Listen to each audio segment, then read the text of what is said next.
Assalamualaikum.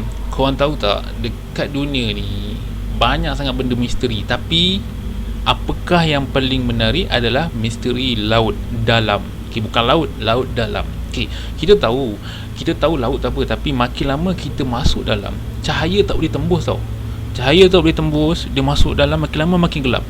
Ada sampai satu tahap cahaya tidak akan dapat tembus sampai bawah, sampai tahap, sebab oleh ketumpatan air itu sendiri, cahaya akan sampai pada satu tahap yang bawah tu akan gelap, makin lama makin gelap. So kau bayangkan, makin gelap air akan makin sejuk.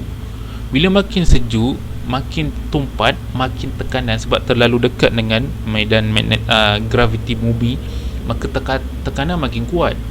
Jadi kau bayangkan haiwan jenis apa yang wujud kat situ. Yang pertama, haiwan yang aku ingin kongsikan adalah zombie worm ataupun cacing zombie. Cacing zombie, kau bayangkan bila cerita pasal zombie tu macam mana rupa. Tapi kau tak perlu risau, cacing zombie ni dia bukan makan manusia pun, bukan hisap darah ke apa ke kan, tak macam kena gila, tak ada. Dia memakan tulang ikan paus yang dah mati. Living in the bones of a whale skeleton on the deep sea floor and slowly eating. So dia kira, kalau macam kat darat ni, kira macam ulat-ulat sampah, ulat mayat macam tu lah, panggil decompose bangkai-bangkai ni. So itu dia punya matlamat hidup dia lah. Binatang yang kedua pula adalah goblin shark, jerung goblin. Memang rupa dia Masya Allah, teruk kalau nak buat bela tak payah buat bela. Tapi walaupun goblin shark ini dia nampak macam macam kita tengok seram ke apa, tapi dia adalah lebih kepada makan ikan, makan ketam. Okay? Sebab apa? Dia makan sebab diet.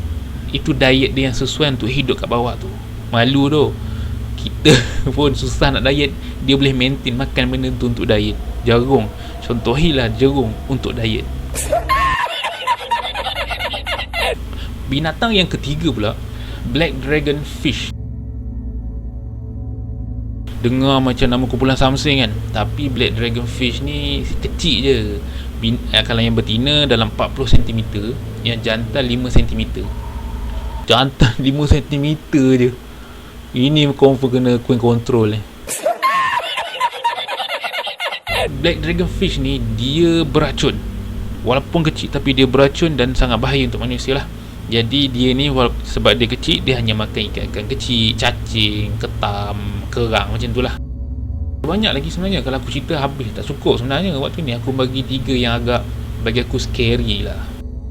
Korang tahu tak, kat atas muka bumi yang darat ni, mesti kita ukur apa yang paling tinggi, betul? Yang paling tinggi Gunung Everest. Okay, setinggi dalam 8,800 meter macam tu lah. Tapi kat laut kita akan ukur apakah yang paling dalam. Jadi laut yang paling dalam adalah Mariana Trench. Bukan Mariana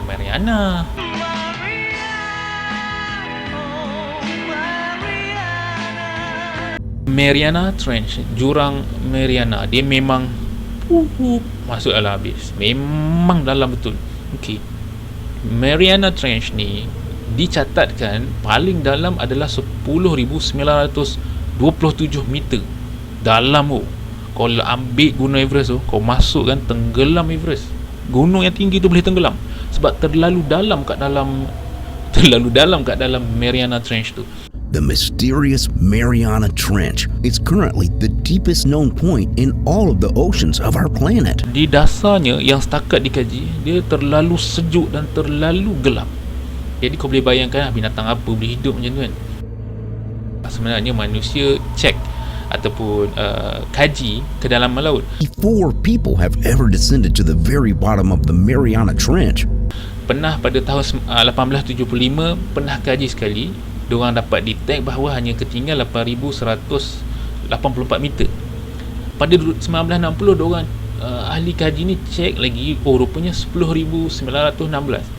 Dan yang terkini 2012 diorang cek 10,927 meter. Maksudnya setiap kali cek menggunakan teknologi yang terkini semasa, rupanya boleh dalam lagi. Boleh jadi one day 5-10 tahun ke datang diorang cek mungkin boleh capai 12,000, kita tak tahu, sebab teknologi terhad untuk semak atau kaji benda-benda ni. Allah lebih maha mengetahui. Ada satu tempat ni di Mexico ada satu tempat ni bernama Cenote Angelita. Jadi tempat ni ada satu tempat laut, bukan keseluruhan tempat, certain tempat laut di kawasan tu.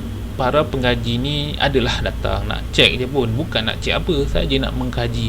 Bila diorang kaji, diorang masuk tengah-tengah menyelam, diorang nampak ada satu barrier tau, ada macam gas hidrogen something like that dekat dasar laut. Lepas tu diorang pelik, apa yang berkabus kat bawah ni, ke dalam tak dalam pun, dalam 20 meter kot tak silap aku. So diorang berenang masuk dalam, diorang ambil keputusan tu menyelam menembusi lapisan hidrogen tu. Bila diorang masuk dalam, diorang dapat detect bahawa dalam tu ada satu air lain yang bukan air laut. Rupa-rupanya lepas diorang cek, rupanya itu adalah air sungai. Kau bayangkan, air sungai guys, air sungai kat dalam air laut, siap dengan ekosistem dia. Dia ada pokok, dia ada tebing dia ada daun-daun pokok, macam sungai yang kau tengok macam tu. Cuma dalam keadaan kau dalam laut, dalam tu ada sungai. Misterinya tempat tu.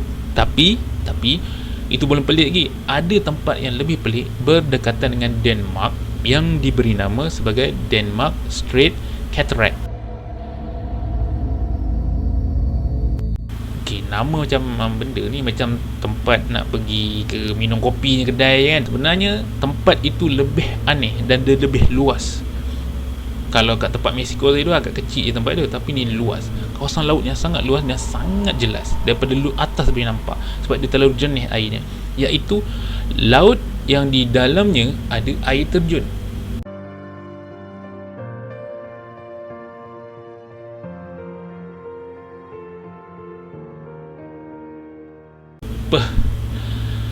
Air terjun. Kau bayangkan air terjun dia ada kat dalam laut. Dia betul-betul dalam air laut, berketinggian dalam 3,500 meter macam tu. Ketinggian 3,500 meter. 3,000. Tapi kenapa, kalau kita bayangkan kan, kalau benda ada jurang, confirm air laut akan masuklah dalam, betul. Air masuk dalam. Kenapa air tu boleh terapung kat atas tu, kat bawah ada air terjun? Itu yang jadi pelik. Kalau air daripada laut terus masuk dalam, tak pelik pun. Ni kau ada air kat atas, kat bawah tu ada air terjun. Kau boleh naik bot kat atas tu, tapi kau boleh nampak di bawah tu air tengah terjun. Memang cantik, memang menarik benda tu terjadi. Tapi bila kita datang agak seram sebenarnya. Kalau kau bayang, kau tengok tu gambar tu, video tu, kau seram weh.